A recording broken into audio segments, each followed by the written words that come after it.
आगाज में खबर है कलरकहार से, जहां सॉल्ट रेंज में मोटरवे पर मुसाफिर बस को हादसे में जाम बहक अफराद की तादाद अब 13 हो गई है। इस हादसे में मुतअद्दिद मुसाफिर जख्मी हुए हैं। जाम बहक होने वालों में 4 खवातीन और 3 बच्चे शामिल हैं। जाम बहक अफराद की जो लाशें हैं उन्हें ट्रॉमा सेंटर मुंतकिल कर दिया गया है। जख्मियों में भी बच्चे और खवातीन शामिल हैं जिन्हें फौरी तौर पर अस्पताल ले जाया गया है। जी हाँ, अफसोसनाक वाकई ये कलरकहार के करीब सॉल्ट रेंज में मोटरवे पर मुसाफिर बस को हादसे में जाम बहक अफराद की तादाद 13 हो गई है। इसके अलावा हादसे में मुतअद्दिद अफराद जख्मी भी हुए हैं और ये इत्तलात हैं कि जाम बहक होने वालों में 4 खवातीन और 3 बच्चे शामिल हैं और जख्मियों को अस्पताल मुंतकिल कर दिया गया है, जबकि जाम बहक अफराद की लाशों को ट्रॉमा सेंटर मुंतकिल कर दिया गया है। इस हवाले से मजीद भी क्या डिटेल्स हैं अपने नुमाइंदे से जानेंगे, मगर अभी आपको बता रहे हैं कि कलरकहार के करीब ये सॉल्ट रेंज में मोटरवे पर मुसाफिर बस को हादसा पेश आया, जिसमें जाम बहक अफराद की तादाद 13 हो गई है, जबकि हादसे में मुतअद्दिद मुसाफिर जख्मी हुए हैं। जाम बहक होने वालों में 4 खवातीन और 3 बच्चे शामिल हैं। इस पर बात करेंगे, हमें ज्वाइन के नुमाइंदा PNN अब्दुल रशीद ने। अब्दुल रशीद, मजीद क्या इत्तलात हैं आपके पास? जख्मियों की हालत कैसी बताई जा रही है?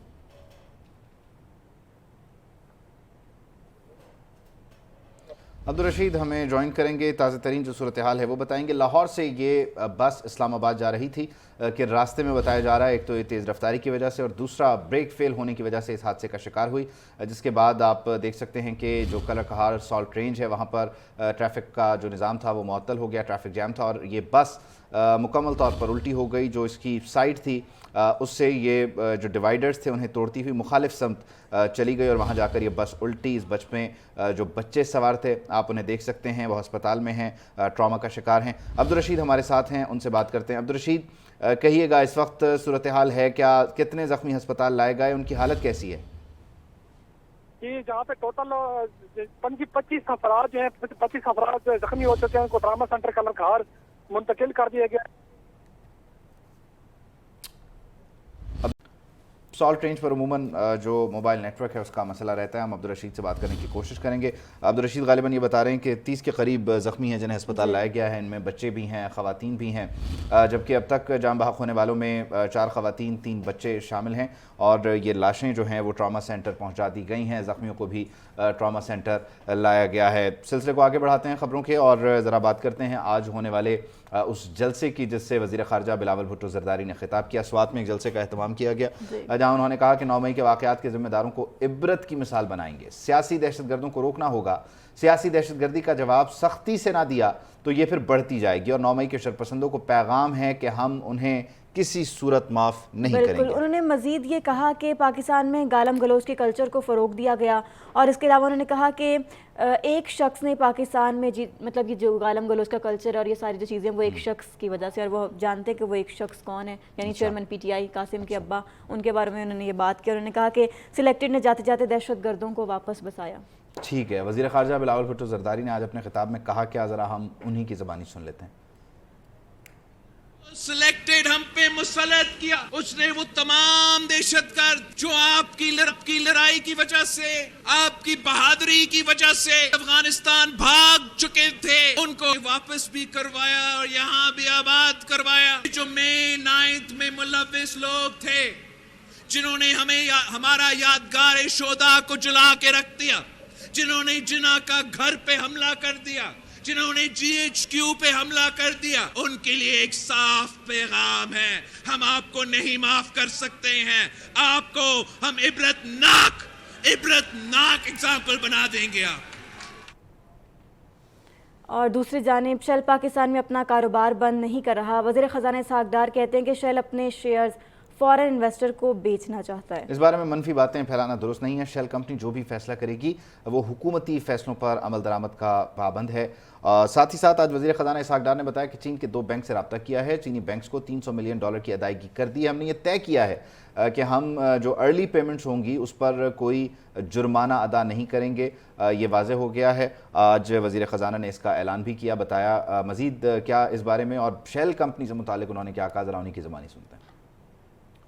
दोनों बैंकों के साथ ये तय हुआ कि हम कोई अर्ली पेमेंट का या जल्दी पेमेंट की कोई फीस या जुर्माना नहीं देंगे, सिर्फ रकम हमने देनी है वही देंगे। 1 मिलियन एक बैंक को चाइना डेवलपमेंट बैंक और दूसरे बैंक को 300 मिलियन जो कि बैंक ऑफ चाइना। जितनी पेमेंट्स पाकिस्तान की मई या जून में है वो उसका अल्हम्दुलिल्लाह तमाम अरेंजमेंट इन प्लेस है और उसमें कोई किसी किस्म की फिक्र की जरूरत नहीं। शेल अपना जो बिजनेस है वो बंद नहीं कर रहा पाकिस्तान। शेल जो भी फैसला करेगा वो हुकूमत पाकिस्तान और मुख्तलिफ जो अप्रूवल्स होते हैं इन शेयर्स को भेजने के लिए वो भी उसका भी पाबंद है।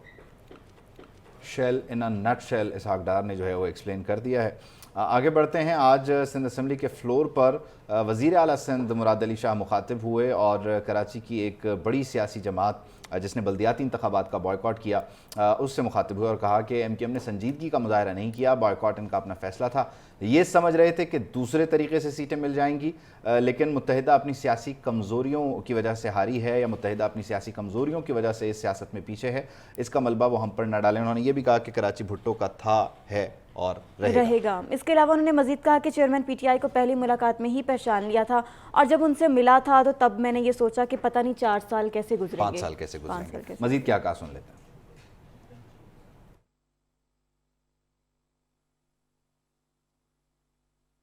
रिशा आज फ्लोर ऑफ द हाउस पर मुखातिब हुए और चेयरमैन PTI से मुतालिक उन्होंने कहा कि जब मेरी पहली मुलाकात थी वज़ीर आज़म हाउस में हमें बुलाया गया तो मैं पहचान गया था, समझ गया था और मैंने ये सवाल पूछा, सोचा कि हमारे अब 5 साल कैसे गुजरेंगे। तो बहरहाल कराची की सियासत को लेकर इस वक्त सिंध में काफ़ी गर्मा गर्मी है। फ्लोर ऑफ द हाउस पर आप इस किस्म के बयान भी सुन रहे हैं। अब ज़रा बात कर लेते हैं 9 मई के वाक़यात की ही एक मरतबा फिर। तो 9 मई को जो कुछ हुआ उसकी बुनियाद 2014 में रखी गई। ये आज वज़ीर दाखिला राना सनाउल्लाह ने कहा है। राना सनाउल्लाह का इससे मुताल्लिक़ बड़ा दो टोक और वाज़ेह मौक़िफ़ है और उनका ये कहना था कि 2014 में थानों पर हमले करवाए गए। थानों पर हमले करवाने के बाद इस शख्स ने अपने जो पार्टी के कारकुनान थे उन्हें छुड़वाया। ये पुलिस अफसरों का नाम लेकर उन्हें धमकियाँ देता था। तो हम इस किस्म की सियासत को किसी सूरत बर्दाश्त नहीं करेंगे। बिल्कुल। उन्होंने मजीद ये भी कहा कि इस शख्स ने सिविल नाफरमानी की तहरीक शुरू की थी और जो मुल्क में नफरत फैलाने का जो बीज था वो इसने ही बोया था। ये तो राना सनाउल्लाह की हम बात कर रहे हैं, इससे मुतालिक हम आगे चल के मजीद फर्दर बात भी करेंगे। उन्होंने क्या कहा वो आपको सुनवाएंगे भी। इरफान कादिर वज़ीर आज़म के मुआविन खुसूसी हैं, आजकल बड़ा एग्रेसिव स्टांस है उनका। वो आज मुखातिब हुए, उन्होंने लाहौर में एक प्रेस कॉन्फ्रेंस की और उन्होंने कहा कि अगर जज रिटायर भी हो जाए तब भी उसके खिलाफ केस चल सकता है, प्रोसीडिंग हो सकती हैं, तो फिर कोई फ़र्क नहीं पड़ता कि रिटायर हो या नहीं हो। लाहौर में प्रेस कॉन्फ्रेंस करते हुए उन्होंने कहा कि जब सियासतदानों का एहतसाब हो रहा होता है तो वो सियासतदान नहीं करते बल्कि कोई दूसरा इदारा करता है। तो इसी तरह जजेस से मुतालिक भी ये काम हो सकता है। पाकिस्तान का आइन उसमें कोई काम नहीं है। हमारे जो सियासतदान हैं उनका एहतसाब बिल्कुल दूसरे इदारे करते हैं, वो खुद नहीं करते। अगर वो बदउनवानी के मुर्तकिब हों, बदउनवानी से मुबर्रा कोई भी नहीं है। अगर कोई करता है तो फिर वो उसको भुगतना तो पड़ेगा। जज साहिबान जो हैं उन्होंने काफ़ी हद तक एहतसाब जो है वो अपने हाथ में लिया हुआ है। वहाँ पे वो खुद एहतसाबी करते हैं। अगर जजेस अपनी खुद एहतसाबी करते हैं और कोई और इदारा उनकी एहतसाब नहीं करता या करने नहीं देते तो फिर बाकी इदारों में भी फिर खुद एहतसाबी होनी चाहिए। फिर ब्यूरोक्रेट्स जो हैं वो भी खुद एहतसाबी कर लिया करें और जो हमारे सियासतदान हैं या पार्लियामेंटेरियंस हैं वो भी खुद एहतसाबी कर लिया करें।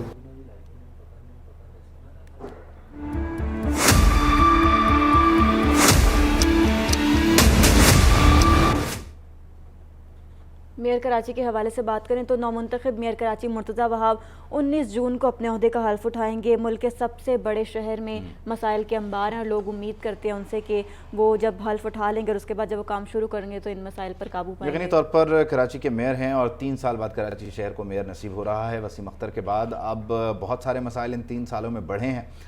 उनके हल के लिए शहरी जो है मुर्तज़ा वहाब से उम्मीद लगाए बैठे हैं। 19 जून को यानी कि पीर के रोज़ वो अपने ओहदे का हलफ उठाएंगे, लेकिन उससे पहले ही वो इन एक्शन है, मुख्तलिफ इलाकों के वो दौरे वगैरह कर रहे हैं क्योंकि बतौर एडमिनिस्ट्रेटर उनके पास इस सारी सूरत हाल का तजर्बा है। शहर कायद के जो मकीन हैं वो सीवरेज को, पार्क्स को, स्ट्रीट लाइट्स को, इसके अलावा सड़कों पर मौजूद गढ़ों को अपना मसला बताते हैं। किमाड़ी के जो रिहायशी हैं, किमाड़ी ख़ास तौर पर आज मुर्तज़ा वहाब से मुखातिब है PNN के ज़रिए और वो ये कहते हैं कि कचरा कुंडी जो है उसे ख़त्म कर दिया जाए। हमारे इलाके में जगह जगह कचरा पड़ा है, इसका खात्मा होना चाहिए। जगह जगह कचरे के ढेर लगे हैं जिससे सिर्फ और सिर्फ बीमारियां फैल रही हैं। और इसके अलावा उन्होंने कहा बिजली का मसला भी बहुत बड़ा मसला है, सिर्फ 5 मिनट आती है और फिर चली जाती है। गैस का भी मसला है और वो ये भी उन्होंने कहा कि हम तो यहाँ पर यतीमों की तरह रह रहे हैं। किमाड़ी के शहरी कहते हैं, ज़रा वो सुन लेते हैं। कतरा गैस नहीं है, कतरा गैस समझे। बिजली हालत है कि 5 मिनट आते हैं फिर चली जाती है, आते फिर और बिल इनको देखो इतना टैक्स लगाया है कि इंसान अपने खाने के लिए पूरा नहीं कर सकता। पानी आवे, बिजली आवे, रोड बने, ये कचरा कुंडी तो पहले खत्म कराओ इधर से। कराची से कूड़ा हटाए और गैस लाए हमारा, हमसे गैस जो छीना गया है। सही है, पानी नहीं है, पानी यहाँ से पैसे से खरीद के लेते हैं भाई। रोडों की सफाई देख लो, ये क्या हाल है रोडों का। यहाँ पर जो है ना एकदम गंदगी मची हुई है, पानी हमारे को मिल नहीं रहा है, जो हमारा हक है वो भी हमें नहीं मिल रहा है। नहीं कोई सहूलत है, नहीं कोई अस्पताल है, नहीं कोई बच्चों के लिए ऐसा कोई गवर्नमेंट कोई स्कूल है। इधर तो यतीम और मिस्कीन है हम लोग, समझ लो जो है ना। हमारे गलियों में जो अंधेरे हुए हुए हैं उनमें लाइटिंग वाइटिंग होनी चाहिए। तो हम ये अपील करते हैं गवर्नमेंट के साथ कि हमारे इस इलाके को नजरअंदाज नहीं करें। पानी का मसला है, बिजली का मसला है और ये कचरा कुंडी का मसला होते हैं। ये हमने अभी केमाड़ी के शहरियों के मुतालबात सुने कि किस तरह वो मुतालबा कर रहे थे, अपने बहुत सारे मसाइल हल करने की तवक्कुआत भी रखी हुई हैं उन्होंने। अब लियारी का रुख करते हैं, वहाँ के रिहायशी भी मेयर कराची से पानी और दीगर मसाइल हल करने का मुतालबा करें। वो भी यही कहते हैं कि ना पानी है, ना बिजली है, ना गैस है, पता नहीं हम लोग जिंदा कैसे हैं, बहुत मुश्किल से जिंदगी। महंगाई के दौर में घर कैसे चलाएं, ये भी लोगों का सवाल है। महंगाई तो खैर मेयर कराची का डोमेन नहीं है, लेकिन बहरहाल जो सड़कें हैं, पानी है या इसके अलावा पार्क्स हैं, गैस है, इसके लिए वो कोशिश कर सकते हैं क्योंकि सूबाई हुकूमत भी उनकी है, इख्तियारात का भी मसला नहीं रहेगा। और दूसरी तरफ लियारी से पाकिस्तान पीपल्स पार्टी की वाबस्तगी भी बहुत पुरानी है, तो लियारी के शहरी भी PNN के ज़रिए मेयर कराची से मुखातिब हैं और वो ये कहते हैं कि हमारे जो मसाइल हैं उन्हें हल किया जाए। हम पता नहीं इस दौर में ज़िंदा कैसे हैं, क्योंकि ना बिजली है, ना पानी है, ना गैस जैसी बुनियादी ज़रूरत है। तो उन्हीं की ज़बानी सुनते हैं लियारी के शहरियों की कि वो कहते क्या मुर्तज़ा वहाब से। सफाई लें या बिजली सही है, नहीं कुछ नहीं है, बीच में टंगा हुआ है, न मरा हुआ न जिंदा है लियारी वाला। पानी दे हुए, लाइन बदलते हुए, बिजली नहीं है, गैस नहीं है, इधर ये काम अच्छा करे न पानी हम लोग का 10 दिन में पानी नहीं है, 15-15 दिन में पानी नहीं है, गैस नहीं है, बिजली नहीं है, समझ गया। वो 10-15 हज़ार गैस का बिजली का बिल बेचता है। गरीब बंदे भूख से मर रहे हैं। ये गोश्त वाला देखो 1200 रुपए किलो गोश्त है, मुर्गी देखो 900 रुपए किलो, गरीब बंदा क्या करे। बिजली, पानी, गैस सही है, असल चीज ये चीज है। दूसरा बात महंगाई बहुत है, जो गरीब आदमी किराया का घर रहे उसका बेचारे का क्या हाल होगा, किराया घर का रोटी खाना खाए क्या करेगा, हर चीज महंगा किया है। न हम लोग को पानी है, न बिजली है, न गैस है। रात को 1 बजे ले जाते, 11:30 बजे 2 बजे ले आते। रात को नींद के हम लोग खराब हो, नमाज पे हम लोग नहीं पहुंचते, नमाज पे नहीं जा सकते। तो ये लियारी के शहरी हैं, जबकि जमीला चौक के जो शहरी हैं उन्होंने मेयर कराची से मसाइल के हल के लिए उम्मीदें लगाते हुए कहा है कि पीने का पानी चोरी हो जाता है, जबकि गटरों का पानी जगह जगह बह रहा है। यहाँ एक नहीं बल्कि कई मसाइल हैं और हम चाहते हैं कि मेयर कराची इन मसाइल को हल करें। जी, यही कहना था उनका कि वो कह रहे हैं कि जो चीज़ चाहिए वो मिल नहीं रही, यानी साफ़ पानी पीने के लिए हमें चाहिए वो मैसर नहीं है, और जो चीज़ नहीं चाहिए, गंदा पानी, वो बहुत ज़्यादा है। मज़ीद वो क्या कह रहे हैं इस सिलसिले में, ये उन्हीं की ज़ुबानी सुन लेते हैं। जगह गटर बह रहे हैं, वो कम से कम कर दें मेयर साहब, हमारे लिए बहुत है। कम से कम हमें गाड़ियाँ चलाने की सही जगह मिल जाएगी। सेवरेज का भी मसला है, पानी का भी मसला है, कचरे का भी मसला है। पानी तो चोरी हो रही है नदी के अंदर से, यहाँ बोरिंग का पानी भी खत्म है।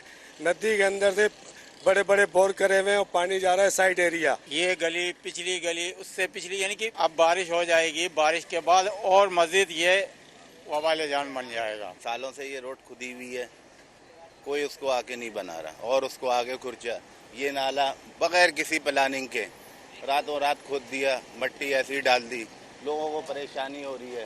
परसों 2 KMC गई, ट्रक पूरे धस गए उसमें। भाई एक मसला हो तो आदमी वो करे, यहाँ तो 1000 मसले हैं, कोई सुनने वाला नहीं। अब ये नए मुंतखब लोग मेयर आए, इनसे तवक्को है कि ये हमारे मसले हल करें। इलाकों को देखें भाई कौन सा काम कहाँ पे है, और ये कचरे के ढेर लगे हुए, जगह जगह गलियाँ खोदी हुई हैं और फिर गटरों का ढक्कन नहीं है उसमें। तो ये थे जमीला चौक के शहरियों के कुछ मुतालबात। मज़ीद भी आपको अपडेट करेंगे, मज़ीद खबरें भी शामिल करेंगे, मगर यहाँ पर अभी एक वक्त एक ब्रेक। अफसोसनाक खबर देंगे आपको कि यूनान में कश्ती हादसे में 78 लाशों को तलाश कर लिया गया है, जबकि पाकिस्तानी सफारत खाने के मुताबिक जाँ बहक होने वालों की शनाख्त का अमल भी जारी है और तमाम पाकिस्तानियों से ये कहा गया है कि लापता अफराद की तलाश के लिए सिर्फ वालिदैन या बच्चों का DNA सैंपल दें। हाँ जी, इस हादसे में जिंदा बच जाने वाले 12 पाकिस्तानियों से जो पाकिस्तानी मिशन है उसके एहलकारों ने मुलाकात भी की है। यूनान में चंद रोज़ कबल कश्ती डूबने के अफसोसनाक वाक़े में 79 अफराद हलाक हुए। लापता होने वाले 43 अफराद का ताल्लुक आज़ाद जम्मू कश्मीर के मुख्तलिफ इलाकों से बताया जा रहा है, जबकि बेशतर का ताहाल कोई सुराग नहीं मिल सका है। तो यूरोप जाने के ये ख्वाहिशमंद अफराद थे जिन्हें एजेंट ने गैर कानूनी तरीके से यहाँ से रवाना किया और ये समंदर में इस हादसे का शिकार हुए हैं। यूनान के साहिल पर डूबने वाली कश्ती के जिंदा बच जाने वालों में 12 पाकिस्तानियों की शनाख्त हुई है। तर्जुमान दफ्तर खारजा ने आज इस बात की तस्दीक की है। पाकिस्तानी मिशन 78 बरामदशुदा लाशों की शनाख्त के अमल में यूनानी हुकाम से राब्ते में है। शनाख्त का अमल DNA मैचिंग के जरिए अंजाम पाएगा और इस सिलसिले में वालिदैन या बच्चों से कहा जा रहा है कि वो अपने DNA सैंपल्स दें ताकि यूनान से जो मिलने वाली लाशें हैं उनके साथ उन्हें मैच किया जाए और पता चल सके कि ये कौन लोग हैं। जी हाँ, पाकिस्तानी मिशन 78 बरामदशुदा लाशों की शनाख्त के अमल में यूनानी हुकाम से राब्ते में है, मुसलसल राब्ते में। और इसके अलावा शहरियों को कश्ती के जरिए लीबिया भेजने वाले इंतहाई मतलूब एजेंट को कराची से बैरून मुल्क फरार होने की कोशिश के दौरान गिरफ्तार कर लिया गया है। इसके अलावा FI हुकाम के मुताबिक मुलजिम साजिद महमूद का ताल्लुक मंडी बहाउद्दीन से बताया गया है। वो पाकिस्तानी पासपोर्ट पर विजिट वीज़ा पर आज़रबाईजान फरार होने की कोशिश कर रहा था, जिसे इमिग्रेशन क्लियरेंस के दौरान गिरफ्तार किया गया है। FI हुकाम ये बताते हैं कि मुलजिम को तफ्तीश के लिए FI गुजरात के हवाले किया जाएगा। 2 माह कबल लीबिया में कश्ती में गैर कानूनी तौर पर स्मगल किए जाने वाले पाकिस्तानियों की कश्ती डूब गई थी और ये पै दर पै वाक़यात हमें इसका सामना करना पड़ता है। तरक्की पजीर ममालिक के लोग यूरोप जाने के ख्वाहिशमंद होते हैं और रास्ते में अफसोसनाक हादसा पेश आते हैं। यूनान की अगर हम बात करें तो यहाँ पर जो अफसोसनाक हादसा पेश आया यूनान के समुद्री हदूद में कश्ती हादसे से मुतालिक आज पाकिस्तानियों की हलाकत पर स्पीकर कौमी असम्बली राजा परवेज़ अशरफ ने भी नोटिस लिया और कौमी असम्बली के इजलास के दौरान उन्होंने कहा कि लोगों को बैरून मुल्क ले जाने का झांसा देकर गैर कानूनी रास्ता इख्तियार किया जाता है। बिल्कुल, उन्होंने मजीद कहा कि तहकीकात करके जिम्मेदारों को करार वाकई सजा दी जाए और इस मौका पर मौलाना अब्दुल अकबर चित्राली ने इजहार ख्याल किया। उन्होंने कहा कि 310 पाकिस्तानी समंदर में डूब गए और वज़ीर दाखिला ऐवान को एतमाद मिले इस हवाले से।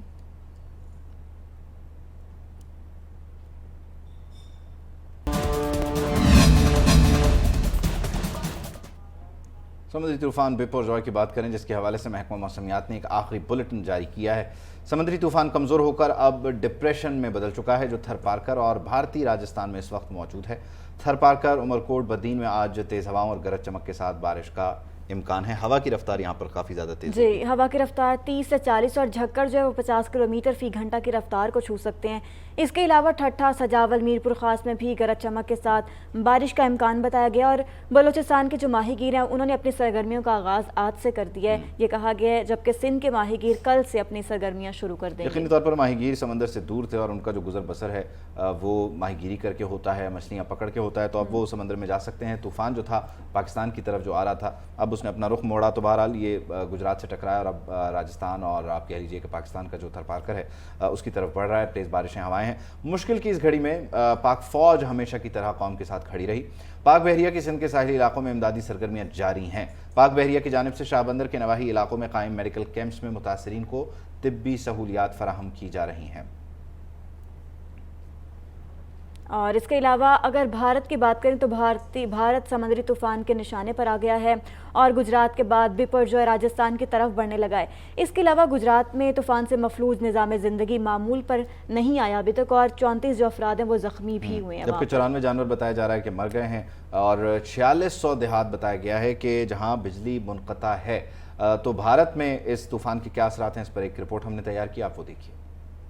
समंदर से उठी बिफरी लहरें, साहिल से ज़मीं पर हवाएं दाखिल। भारतीय रियासत गुजरात में बिपरजॉय से तबाही मच गई। तेज हवाओं और मूसलाधार बारिशों ने निज़ाम ज़िंदगी दरहम बरहम कर दिया। तूफान ने भारतीय रियासत गुजरात का हुलिया बिगाड़ दिया।